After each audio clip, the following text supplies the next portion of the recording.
What is up everyone, and welcome to some more F1 22 My Team career mode. We are at the final race of the season. We are on our 4th season and we are locked in a championship battle with Leclerc.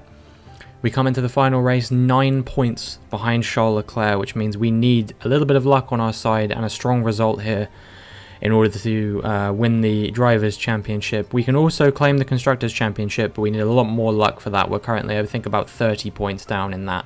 So, yeah, currently looking like Ferrari are going to do the double, but with some good fortune, we could be looking at a strong result for ourselves and potentially our first Drivers' World Championship.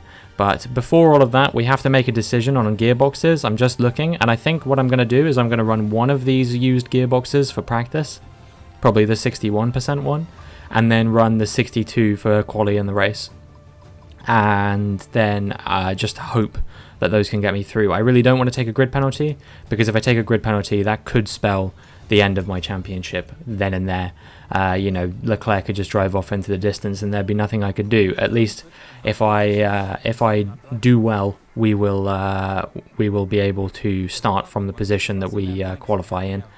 Give Porsche a bit more focus in the hopes that he can have a strong result in this race. And yeah, now we're just gearing up. It's all come down to this final race of the season. We've had 21 races so far, and me and Leclerc have been pretty much inseparable. You know, I've won, I think, 9 races so far this season, and he's won, I want to say 7. So yeah, it's been a pretty close fought battle between me and him. Although it might be 5 or 6 actually. Now I'm thinking about it. But either way, he's ahead of me on points. I've suffered a lot more DNFs than him. So yeah, we're kind of only behind him in the championship because of that. You know, if it hadn't been for these DNFs, we would be a long way ahead of him. Probably would have claimed the championship by the time that the Brazilian Grand Prix was over at the latest. But, you know, you can only play the cards you're given in Formula 1, and that's how we find ourselves 9 points down in the championship coming into the final race. And all we can do is just give the best performance we can and hope that it's enough. So things start out in practice, and not a particularly good omen. I was really struggling in practice, actually. I could not get the car hooked up around the track quite like I would have liked to. I was struggling, I was going off the track quite a lot, just not really finding the braking points, any things like that. I unsurprisingly only finished P13. Honestly, I was surprised I finished that high. For how comfortable I felt in this car around some of these tracks at this point, I really did not feel very comfortable around this circuit. Maybe it's just because it's been so long since we last drove around there. It's of course been 2 seasons, which means that in real life terms, the last time I drove around this circuit was in January, and I haven't done any online races or anything like that. So those practice laps were the first laps I'd driven in over a month on the Abu Dhabi circuit, which is a long time to go without driving on one of these circuits in any capacity. You know, obviously drivers do a lot of sim work before they go into an actual race weekend, but there's been none of that on this occasion. So yeah, these were my first laps on this track in almost 2 months. So yeah, it's been a while. But either way, we move into practice now, and I'm going to have to slowly get comfortable, or quickly get comfortable with the car, I should say, because it's time to qualify. And it looks like things are going pretty well right now. We set the fastest time of Q1. It's a 1:22.0. I have to go out a bit late because I forget to change my gearbox until we're already in. And in the end, it's good enough for P4. So yeah, we're looking pretty solid on these soft compound tyres, even if there was only a very small gap between everyone down from me to Norris. It was only about 5/10 between myself and Norris. That's 6 positions. You know, Verstappen, Gasly, Leclerc, Porsche, we all were super close to one another. So yeah, that's encouraging signs for people who are fans of the sport, but maybe not for me, as I might have a close battle here.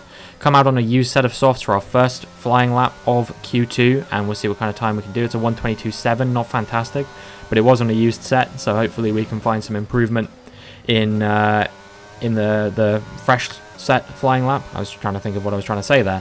Unfortunately we do, and it's a 1.2, 1.3 second improvement, something around there, which is good enough to put us into a 1:21.5, and is more than enough for us to finish first in this session. So yeah, good to see, and hopefully we can translate that kind of form into Q3 and finish on top.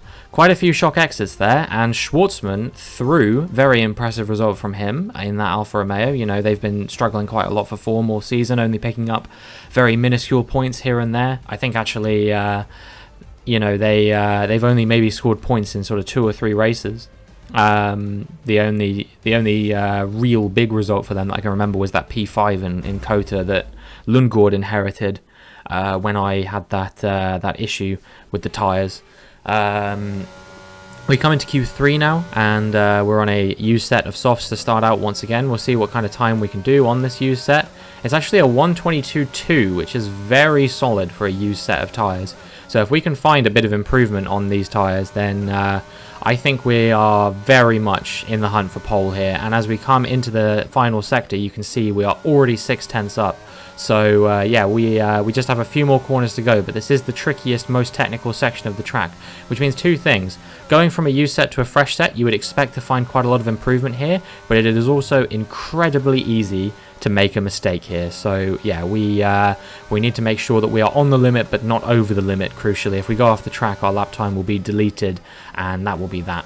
And you can see that we make up about 3/10ths in this final sector, and in the end, I think it's a 121.1. And unsurprisingly, that's pole position. That is a absolutely solid lap time. I was going to say something that I probably shouldn't say this early in the video.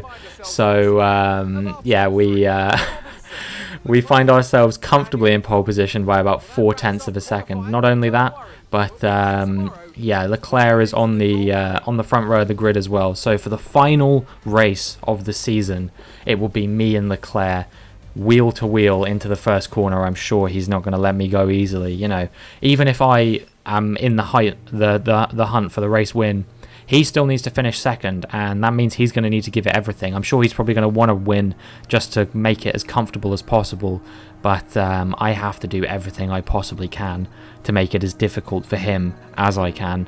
And yeah, just hope that we can hold on to P1, and that you know, Ricciardo and Verstappen are on the row behind can push him down into at least P3. As I've said before, he just needs to come second. That's all he needs. It doesn't matter the permutations other than that. As long as he comes second, he's absolutely fine. I need to win, and I need him to come third or lower, basically.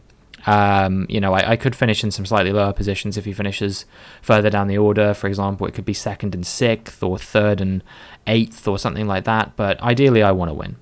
And now it's time to get into the race. It's time then for one final race in this year's Formula One World Championship. 2010 saw 4 drivers in contention for the title coming into this race, with Sebastian Vettel prevailing to become the youngest world champion to date. Is there one last sting in the tail awaiting us today? Well, it's time to find out, here at the Abu Dhabi Grand Prix. We have 16 corners here at Yas Marina circuit, 7 to the right and 9 to the left. It's a total lap distance of 3.28 miles, 2 long straights and overtaking opportunities throughout the lap. We expect average speeds of around 123 miles per hour. It's time to take a look at our starting grid for today's race. Robinson lines up on pole position, with Charles Leclerc alongside. Moving on to the rest of the grid, we have Ricciardo, Verstappen, George Russell and Fernando Alonso, Théo Pourchaire, Norris, Schwartzman and Pierre Gasly, Ocon, Joe, Carlos Sainz and Tsunoda, Albon, Oscar Piastri, Mick Schumacher and Sergio Perez. They've taken a grid penalty. Stroll, Magnussen, Lundgaard and Nicholas Latifi. That's it then, it's time to go racing as we head down trackside for today's race. Anthony Davidson joins me once again in the commentary box, and it's fantastic to have you with us here, but I'm curious, as a man with experience out on the track, how do you stop those pre-race nerves from becoming overwhelming when you're lining up on the grid? Well, I imagine they'll be starting to feel the adrenaline as they anticipate the run down into turn 1, a bit like preparing to go into battle. The unknown situation will bring nerves, but that's a good thing. It will keep them focused on the moment and on their surroundings as we build towards the start of the Grand Prix. We're still in with a shot of this driver's title, and it all comes down to this. Now go out there and come back a champion. We're going to need things to go our way. We're going to need someone to overtake Leclerc, you know what I mean? I don't want to have one of those 2016 style races where I'm just continually going as slow as I possibly can, trying to back the pack up to try and encourage someone to overtake Leclerc. But they may leave me with no choice. You know, we are going to have to do everything we can, but I don't want to have to resort to those tactics if I can. I'm just going to try and get on with my race and, you know, go for the win. I know I have the pace. You saw in qualifying I was a lot faster than these guys, so I should be able to get there. We make a change from the first 2 seasons, and this time actually the person starting in last isn't starting sideways, which is nice to see. And yeah, here we are now, and the lights come on.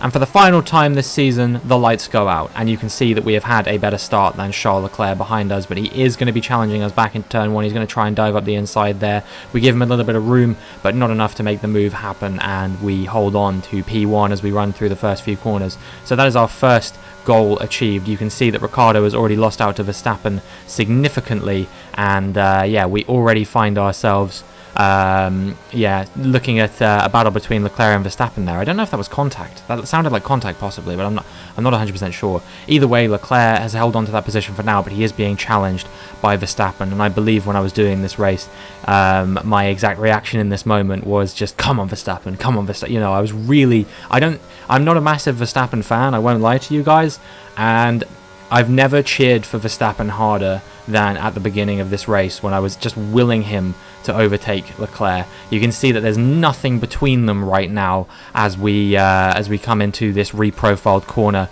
and as we get ahead you can see that Verstappen has made the move on Charles Leclerc. So all I need now is for the race to stay exactly as it is and to hold on to this position and to hope that Leclerc does not re-overtake Verstappen. But you can see that he's dropping off from Verstappen a little bit. You can see that Verstappen's actually built a gap out to around a second already, which made me wonder what on earth is going on with Charles Leclerc. And you're about to see he's pulled into the pit lane. I think him and Verstappen must have made contact on this opening lap, and so Leclerc finds himself with a lot to do all of a sudden to win this World Championship. Verstappen has maybe eliminated my competition for me without me having to do anything. You know, you couldn't script something like this, but as things stand, you know, Leclerc can't go to the end on a set of hard compound tyres or whatever, surely. So he's probably going to have to stop at least one more time, and he's going to have to carve his way through the entire field, basically, to win the World Championship now. He's going to have to get ahead of Ricciardo in third if I'm going to hold on to this position. He might be given a slight opportunity by Verstappen, who is closing me down. However, you can see that as we move on to lap 9 already, Verstappen is not really getting past me. You know, I'm burning my battery in all the places I need to be, and we have the car set up to be fast in a straight line, which is really helping me out right now, because it just means that with the battery he just can't overtake on the DRS straights, and yeah, that enables me to just keep him behind. Leclerc is in 18th at the moment. He has not made up the requisite amount of positions that he would need to win this championship. And yeah, as a result, I think that this championship is coming home. I can't see a world in which it doesn't, unless we have a DNF. Even if I get bumped down into second by Verstappen, I will still be earning enough points to claim the championship. You know, as long as Leclerc doesn't make it back up into 5th if Verstappen overtakes me, I will still win the championship. I really don't see a world in which I don't do this now. You know, I'm comfortably faster than Ricciardo in 3rd there, so I just can't see how I'm going to lose this. But, you know, we've still got 15 laps left, so I guess anything can happen. But, yeah, this is turning into perhaps maybe a slightly underwhelming season finale. I was hoping that there would be a bit of wheel-to-wheel action between me and Leclerc. You got one corner of it, and then You know, I drove off, he battled with Verstappen, and Verstappen basically eliminated him from the race. It's kind of ridiculous. You can see that Verstappen's teammate, Sergio Perez, is now trying to get back at me. I think he had some kind of grid penalty maybe or something, which is why he's all the way as far back as he is. You know, I'm already a pit stop window ahead of him and stuff. But you can see that he's trying to challenge me down into this chicane, and we're going to have to try and hold on around the outside. We've still got pretty cold tyres, but they are warming up just enough to get back ahead of him. And yeah, now we're going to be burning the battery to try and keep him behind. He will have the DRS, so maybe he'll challenge me into the reprofiled hairpin. But I think we are just about going to hold on to this position, and now I shouldn't have to worry too much about any attack from Perez. And all I can hope is that maybe he holds up his teammate for just a tiny bit too long, and we can break out of Verstappen's DRS range and drive off literally into the sunset, because the sun is starting to set here at the Yas Marina circuit as we get our first track limits warning. We've got to be careful now that we don't get too many more of those. But yeah, this is a dusk race as they call it, which means that we start in sort of daylight and we end in darkness. And we're going to try and do what we can to try and win as the light continues to leave the sky. This is Lance Stroll now in the Aston Martin, and as is customary for most of these Grand Prix, an Aston Martin is retiring from the race. I can't remember the last time we had a race in which an Aston Martin didn't retire, actually. I'm pretty sure it happened in Mexico in the sprint, and I'm pretty sure it happened in Portugal, if I remember correctly, as well. Although there might have been a Haas, I'm not sure. But either way, these bottom three cars seem to just have absolutely shocking reliability and racecraft. You know, they're always either having their car break down or they're crashing out or whatever. But now, as we move on to lap 19, you can see that Norris has actually made his way up into P3 now. Ricciardo's swapped places with him and has fallen down the order to P5. But yeah, we are just absolutely driving away from Verstappen.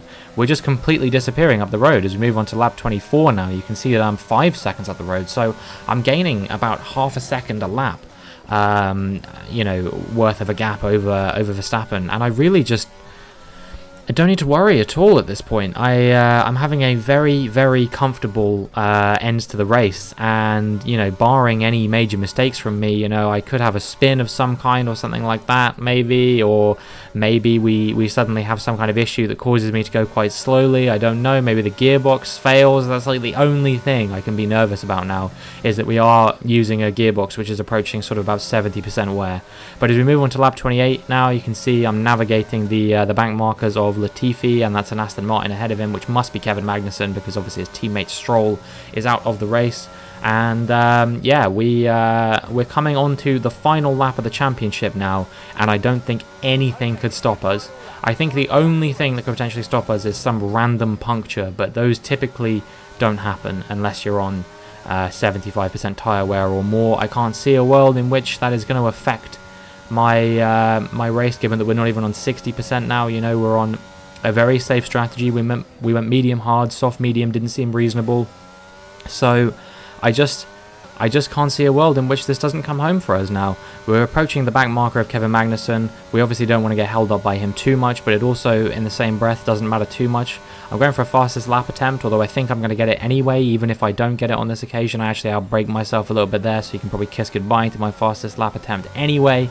And yeah, just a handful of corners left to go, and we will be the Formula 1 world champion after 4 seasons in the sport. You know, we've had some really tough seasons. We had a season where we failed to even score points until the final few races of the season. We've had wins robbed from us. We've had points robbed from us on just about every occasion due to unreliability. And I think Nicholas Latifi is actually going slow now. So yeah, Latifi trying his hardest again to rob a British driver of the World Championship. But I think it's too little too late, and we are going to be the world champion in Formula 1. Yes, we've done it! You are the world champion! Oh, what a win, what a season! We are going to celebrate hard tonight, my friends. Bring the car home. Nice one. And with that, another Another year of Formula One draws to a close, and a new World Drivers' Champion is declared. Another entry added to that prestigious list of the sport's most incredible drivers. They've done it then. Victory in the last race of the season, and the championship as well. What a phenomenal end to a terrific Formula One season. Anthony Davidson, what helped them deliver this result, do you think? I think that smart tyre management on track and very smooth driving definitely assisted in their victory today.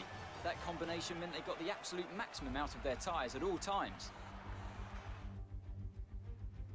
A show-stopping performance from the three drivers approaching the podium right now. It's been an interesting Grand Prix, that's for sure.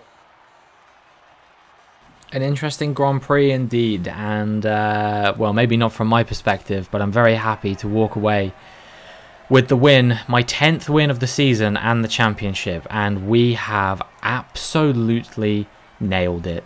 You know, I don't know though if we've won the Constructors' Championship or not. We're going to have to wait to find out if that is the case. They didn't say anything about it, but I don't think we've done enough. Pourchaire didn't seem like he was in the mix enough to make it happen. But yeah, we'll have to wait just a tiny bit longer to find out. Robinson takes over the lead of the Drivers' Championship. Some amazing talent out on the track today. But Anthony, who would you pick as your driver of the day? Well, you can't fault anything that Sergio Perez did out on the track today. He drove flawlessly, making him an easy pick. So then, Ferrari have now moved out of sight and out of reach. It's another triumph for the Italian team as they claim the World Constructors' Championship. Well, what an end to another fantastic weekend of racing. Thanks to everyone who joined us, and we'll see you for the next one. Unfortunately, it was just not enough. I think Pourchaire got damaged at some point in that race and had to pit again, which took him out of contention.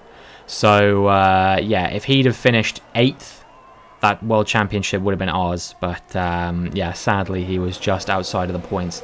Leclerc came home in 12th, so he didn't score any points, and we win the championship by a whopping 17 points, which is probably the biggest margin of lead I've had at any point during the entire championship.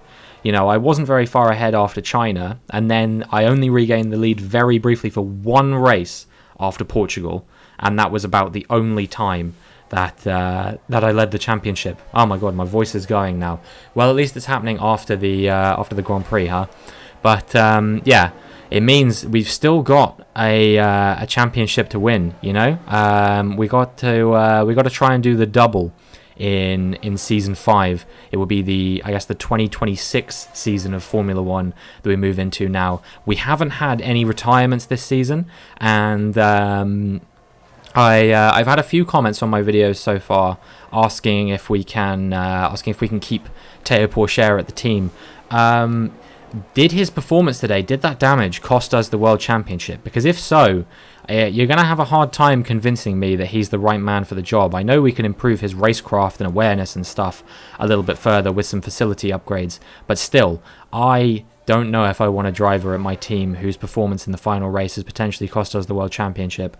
So, yeah, that said, I don't think we're going to have the cash to sign many other better drivers.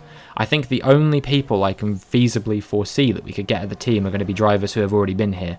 It'll be Fittipaldi or Piastri, if it's not Pourchaire. So, in that regard, I kind of agree that maybe keeping Pourchaire would be the most sensible and reasonable option to do. So yeah, you'll have to wait until next video. We'll be doing a season recap to determine whether I keep Pourchaire or not. You will find out in that one. We'll be previewing a little bit of season 5. We'll be making a few changes to the calendar. I won't spoil anything yet, but yeah, there will be a few things coming up, and other than that, you know, we'll have the usual things: livery changes, title sponsor changes, all that good stuff. And yeah, we'll be trying to do the double Drivers and Constructors Championship. Even if it's not me that wins the Drivers, if it's my teammate who wins it instead, then you know, I don't mind. Now, I've won it once. That's the goal I was aiming for. We win the rivalry against Charles Leclerc. We absolutely batter him, quite frankly, which means that we will be starting season 5 on 84 difficulty. So yeah, that will be exciting times for us. But yeah, I will be I will be doing a season 5, so so make sure that you stick around. Make sure you're subscribed to the channel if you're not already, because this is not the end of this career mode. There will be plenty more drama, controversy, and close racing to come. I promise you that much. But that is going to be it for this video and for this season. If you enjoyed, make sure you like and subscribe, and hopefully I will see you in season 5.